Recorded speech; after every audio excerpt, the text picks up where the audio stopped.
हमारे पास सबसे बड़ा मुद्दा है। हमारा संकल्प होगा प्रतापगढ़ नगर पालिका को जल भराव से मुक्त करने का सबसे बड़ा मेरा मुद्दा है। और दूसरा मुद्दा हमारा है राम जानकी मंदिर जो नगर पालिका के द्वारा बेची गई है, उसे पुनः स्थापित करने का हमारा संकल्प है। मुद्दे बहुत हैं, जैसे कि सबसे पहले अगर नगर पालिका जनता मुझे चुनाव में लाती है, जिताती है, तो सबसे पहले तो मैं नगर पालिका क्षेत्र की जनता का वाटर टैक्स फ्री करूंगा। और उनसे दोबारा वाटर टैक्स तभी लिया जाएगा जब मैं प्रत्येक घरों में फिल्टराइज आरओ का पानी पहुंचा दूँ, क्योंकि पानी की समस्या प्रतापगढ़ में बहुत ज़्यादा है। पानी इतना खराब है प्रतापगढ़ का कि जिससे प्रतापगढ़ की जनता 70% बीमारियों से जूझ रही है। दूसरी तीसरी समस्या शहर में पार्किंग की नहीं है। और कुछ प्राथमिक मुद्दे हैं जो पटरी दुकानदारों के हैं, नगर पालिका के कर्मचारियों के हैं। बहुत से ऐसे कर्मचारी हैं कि 10-10 साल हो गया उनको रिटायरमेंट हुए, लेकिन आज तक उनको न तो उनकी पेंशन मिल रही है, न तो उनका पीएफ मिल रहा है।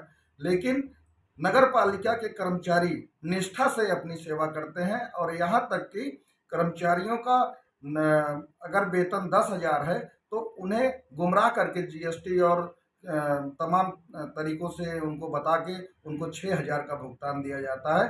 सबसे पहले जो नगर पालिका को स्वच्छ रखने में कर्मचारी तत्पर रहता है, उनके साथ नगर पालिका बहुत बड़ा अन्याय करती है। और इस अन्याय की लड़ाई को अगर नगर पालिका ने आशीर्वाद दिया तो कहीं ना कहीं इन सब चीज़ों पे मेरी पहली प्राथमिकता होगी। देखिए, जनता उन्हें चुनती आई और वो हमारे बड़े बुजुर्ग हैं और कहीं ना कहीं हमारे बाबा के समान हैं।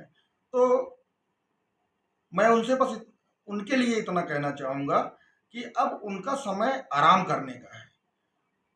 कभी कभी क्या होता है, जैसे कि मान लेते हैं कि कोई बुजुर्ग व्यक्ति है और वो काम करता है, उसके बच्चे उसको रोकते भी हैं काम करने के लिए, लेकिन वो नहीं मानता है। तो अब जनता को ही, हमारे बाबा समान पूर्व अध्यक्ष महोदय को कहीं ना कहीं, चाहे आप समझिए चुनाव में न देके, उन्हें आराम करवाने की जनता को जरूरत है।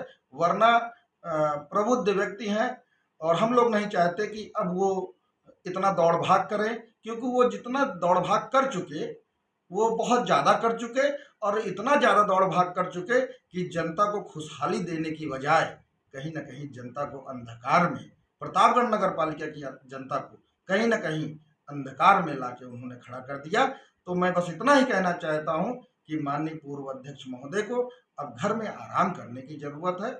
और अब बहुत से नवयुवक बच्चे हैं जो राजनीति में बहुत ही तेजी से अपना जनता के लिए काम कर रहे हैं, निष्ठा से काम कर रहे हैं। तो अब जनता उन्हें चाहती है और जनता परिवर्तन करेगी इस बार। और रही बात, शहर में हमारे बहुत सी कुछ कमियां हैं, जिन कमियों को कोई युवा पीढ़ी आके ही दूर कर सकती है। तो क्या अब तक विकास किया है भाई, बता दूं? देखिए, विकास तो उन्होंने, अभी जैसे कार्यकाल खत्म हो रहा था, तो उन्होंने प्रेस वार्ता किया। प्रेस वार्ता में उन्होंने कह दिया कि हमने 300 करोड़ का बजट लाया और खर्च किया। लेकिन वो ये नहीं सोचे, और मीडिया बंधु अगर उसी समय उनसे सवाल कर लिए होते कि वो 300 करोड़ रुपए आप कहाँ खर्च किए, तो शायद है कि सारी पोल अपने आप वहां खुल जाती। लेकिन कहा जाता है ना कि बुजुर्ग के साथ सबका आशीर्वाद होता है। बुजुर्ग व्यक्ति से ज़्यादा टिप्पणी करना भी ठीक नहीं होता, इसलिए मुझे लगता है कि पत्रकार बंधु भी उनको उनकी उम्र को देखते हुए उनसे ज़्यादा डिबेट नहीं